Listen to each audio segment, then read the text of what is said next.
Hi everyone, I'm going to speak today about Tantra, Mantra and Yantra, and because Tantra is considered to be um, something related to black magic, but then we're going to speak a lot about the science behind Tantra today, and I'm going to explain it to you scientifically what actually Tantra means. So I'm going to take examples from Akhand Sutra, and I'm going to also take some examples from the books of Tantra today, and especially the Akhand Sutra because it has been explained by energy scientist Mr. Professor Shiv Bhushan Sharma. So I'm going to speak a lot from his book. Okay. So according to Akhand Sutra, Tantra Vidya, Mantra Vidya, Yantra Vidya, and Akhanda Yoga are the four important pillars of Sanatan Dharma, the Indian spiritual way of life. Okay, so what basically means Tantra Vidya? What exactly is the meaning of Tantra Vidya? We're going to understand that first. So the word Tantra is derived from the Sanskrit word root tan, which means the human body, and the Shastra, which means the human body knowledge. Okay, hence Tantra means the gross, the subtle, the absolute wisdom of the 100 trillion cells in your body, okay, of a perfect human body, anatomy, philosophies, psychology, biochemistry, and the aura. Okay, so Tantra Vidya is the detailed knowledge of the energy centers, the chakras, okay, the nadis, the Kundalini awakening, the Kundalini ascension, Kundalini yoga, self-realization, and towards the moksha, which is called as the salvation.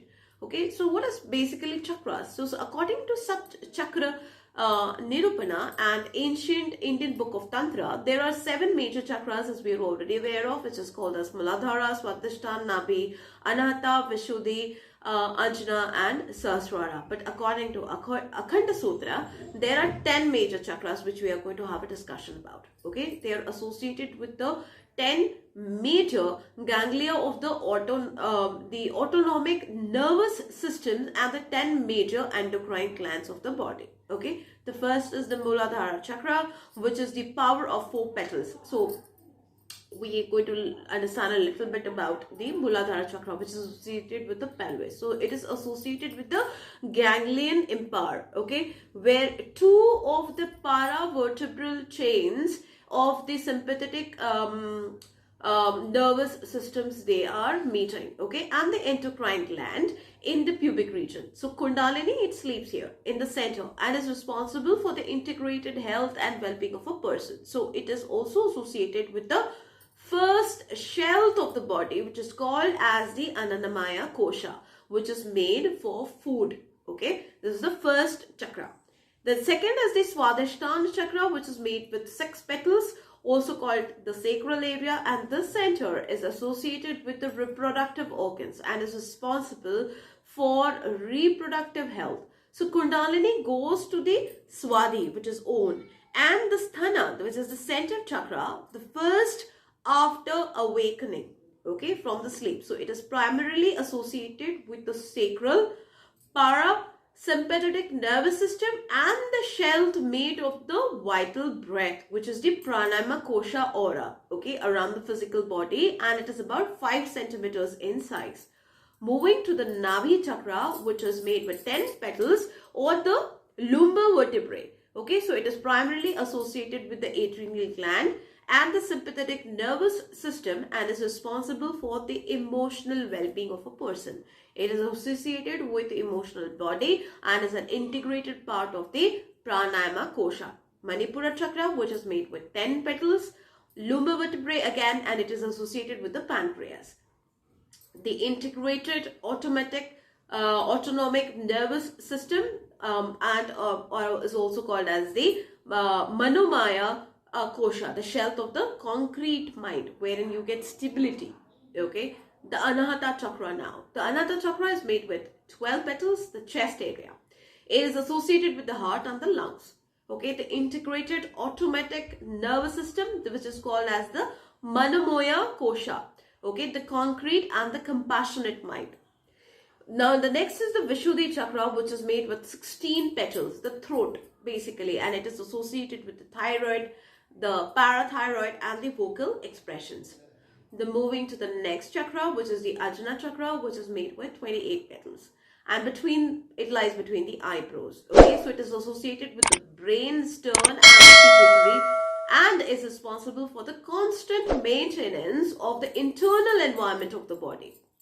Next, moving to the Vigyan chakra, which probably people are not much aware of. The Vigyan chakra is made with 52 petals, okay, and this is the forehead area.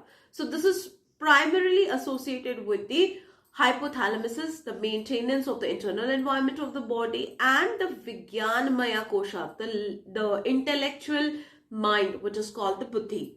Okay, and moving to the Pragyan chakra, okay, which is again 96 petals, the center of the head hairline, this portion, and this associated with the cortex of the brain, the conscious awareness of the external and of the internal world. So this is associated with the Anandamaya kosha, the ultimate bliss.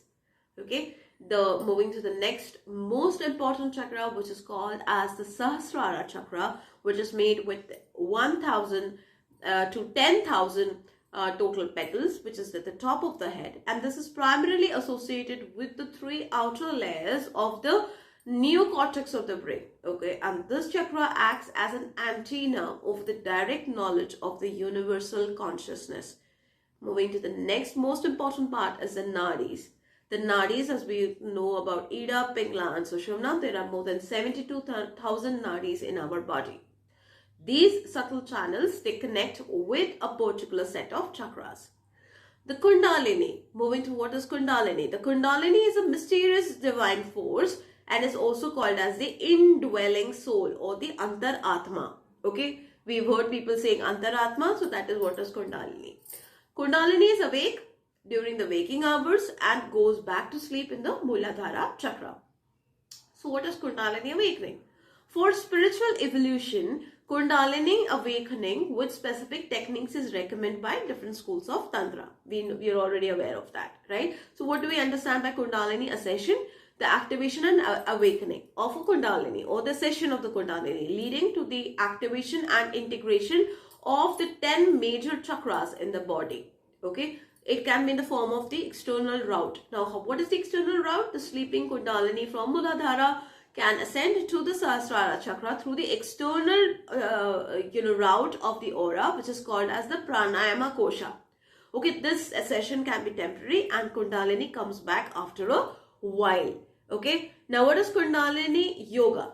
The accession of Kundalini to the highest center of the brain, called as Sahasrara chakra, and union of the individual human brain, mind and consciousness with the universal consciousness is called as a Kundalini yoga. Now moving to the most important part, which is called as the Akhand yoga. The real abode of Kundalini is Brahma Nadi within the Sushumna Nadi.